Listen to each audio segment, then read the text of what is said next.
welcome to the Commitment to Clock Out series for research administrators. Today we're going to be talking about the 3-list system. And if you'll recall, in our last video, we talked about hornets and how a lot of us will try to hold things in our brain and be like, I will remember, whatever it is that I need to remember, whatever it is I need to get done. I'm just going to keep that in a mental list. And then eventually we get to a space where we recognize that we're not able to hold on to all that information in our brains and we need to write it down.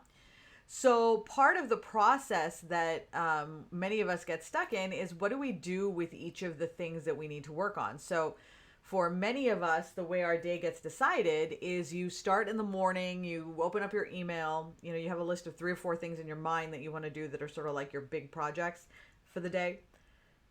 And then it's like, okay, I got an email. And you go and you look at your email, and now, there's a crisis you need to deal with, and another crisis, and another crisis. So now your list here has gone to the side.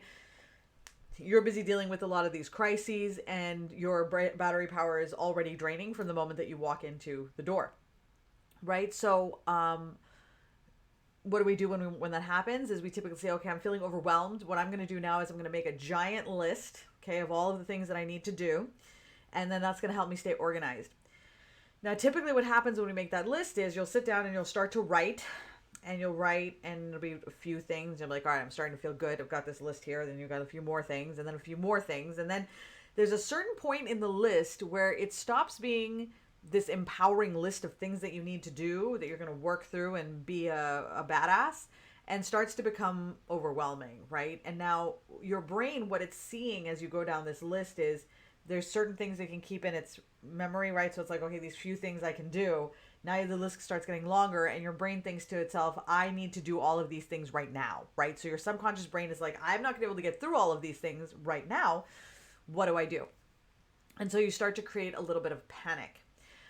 So here's what I want you to do for right now is I want you to, at some point today, either you can pause this video now, or you can do this at the end of the video. But what I want you to do is I want you to actually make that list, right? I want you to make the list of every single thing that you can think of to do. And I want you to put it on like all of your work related things on one side, all of your personal related things on another side. And then if there's a list of things that you're like, they don't really fit in one or the other, but it's a list of stuff that I have to do, write all of that down. That's going to give you an understanding of what it is that you have on your plate right now. Okay. So when you're looking at that list, it's going to be a giant list. It's going to be overwhelming. You'll be like, I can't get through this. That's okay. You're not trying to get through this right now. What you're really trying to do with this exercise is give a visual representation to what it is that you're typically trying to do in the back of your mind, right? And then you wonder why you can't get through everything and think that it's some failure of yours. So the first part of this exercise is to write down that list, okay? After you're done writing down that list, I want you next to that to write down how long you think it's going to take to do each of these things, right? So 15 minutes, 20 minutes, an hour, 2 hours, 4 hours, whatever, right? So you write all that stuff down. And then I want you to add up the time, right? So you add up that time and look to see, all right, how much time will this take? And what happens is first you're going to be astounded by the fact that you probably have 2 weeks without sleep worth of things on this list. But more importantly is that if you take a look at the to-do list that you've been putting together in the past and you do the same exercise, you'll find that in a 1 full day cycle of the sun, you are putting things on your list that would take 2 to 3 days for somebody to do, without sleep, without eating, without peeing, without anything else. So what that really does is it helps us to see like what we're actually asking of ourselves, right? What is it that you're actually asking of yourself? And once you recognize that the ask is disproportionate with what is mechanically, physically, scientifically possible in the way that time mechanics works, that we understand it, which I'm not a scientist, but I do know that you cannot fit 48 hours of work into an 8-hour day, okay? No matter how productive you are. And I'm very productive and I can't do that. So the thing to keep in mind now is that, so we know that, okay, we've got this giant list, okay? You know you're not going to be able to get through this whole list in the one day that you have allotted for it, because now you've looked at it and you've seen, oh my God, I have to figure out how to deal with this list. So now what you're going to do with that list is we're going to break it up into 4 different buckets.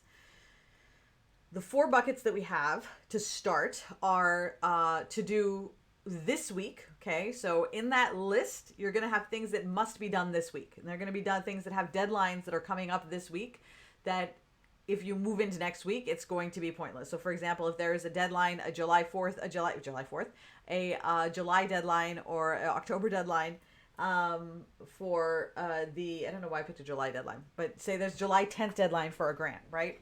And you have a list of things on your to-do list. Well, that grant is going to take priority this week because it has to go out this week, right? So look at your list for things that are time restricted and have to be done in this week period. And as you look at your to-do list moving in the future, start to think about things that way. What needs to be done this week versus what can I push to next week? And then we can talk about when that gets done later, right? Because like that way we're now creating a line of separation as everything that happens after this week, and then there's this week, right? Then you have your to do soonish, right? Which is sort of things that you're like, okay, I need to do this within the next few weeks, but I don't need to do them this week. Okay, so that becomes that second bucket of things. All right, so now you've got your to do this week, you've got your to do soonish, which is next week and like within the next month or so. And then you have your to do later. Okay, so your to do laters are things that are long term. So in 6 months you might need to do the effort certification. In 1 year you're going to have to do a progress report. In 6 months you might have to do a progress report. Whatever those things are, and FFR. Those are the things that you put in your calendar as ticklers to remind you when the time comes, right? And so what you want to do is you don't want to put in the long-term items in your calendar on the day of. So let's say the deadline is the 15th. Put that deadline 1 month in advance and say, now start thinking about this. And the reason why you want to do that is because what you're trying to do is create an assembly line that slowly moves items to the front of your list based off of the deadlines associated with them, right? So if you put something to do later and you put it on the actual deadline, then you're going to have to remember that you need to prepare for that thing. But if you put it on there as the deadline and say, okay, the 15th is the deadline, and then the 15th from the month before, so 15th of June is the deadline, the 15th of May is when I'm going to start telling myself about it, right? That gives you a full month to prepare for it. And so now, instead of like being like, oh, I need to get this thing done really quickly, it's, oh, this thing is coming up. I can now start to put it into my to-do this week and to-do soonish calendar because now I know that it's coming up. And instead of everything being like a panicked rush that comes to you and like, oh my God, I need to do this, I need to do this, in as much as you are able, you can ebb that flow. Because we all know that there's some circumstances where you can't do that. A PI is going to come to you and say, I have a deadline this week for this grant that I didn't tell you about. That's going to disrupt everything. But if you do have control over it, then you can set those rails in place so that you don't have to worry about as many things, okay? To do routinely. Okay, so then you have your to do routinely items, which are things that you're going to do on the day-to-day that you literally need to do on a very regular basis. Okay, so what I want you to do for the end of sort of this video is I want you to really think about the things that you need to do. You're going to make a really, really long list of all of the things, and then I want you to be thinking about, the things that you need to do this week, the things that you need to do soonish, the things that you need to do later, and the things that you need to do routinely, and kind of break those up. The things that you need to do later, right, for the extended period of time, go ahead and put those on your calendar, giving yourself enough time to be able to warn yourself in advance like we discussed. And then in the next video, we'll talk more about Eisenhower's Matrix and how to prioritize and really get deep into the to-do list and how you might be able to use it to create progress instead of just having a long list of things that you check off but feel like you didn't make any headway at all. Thank you so much for joining me today to help optimize your life. I am Vanessa Konecki, and I hope that you have the most joyful and fulfilling day.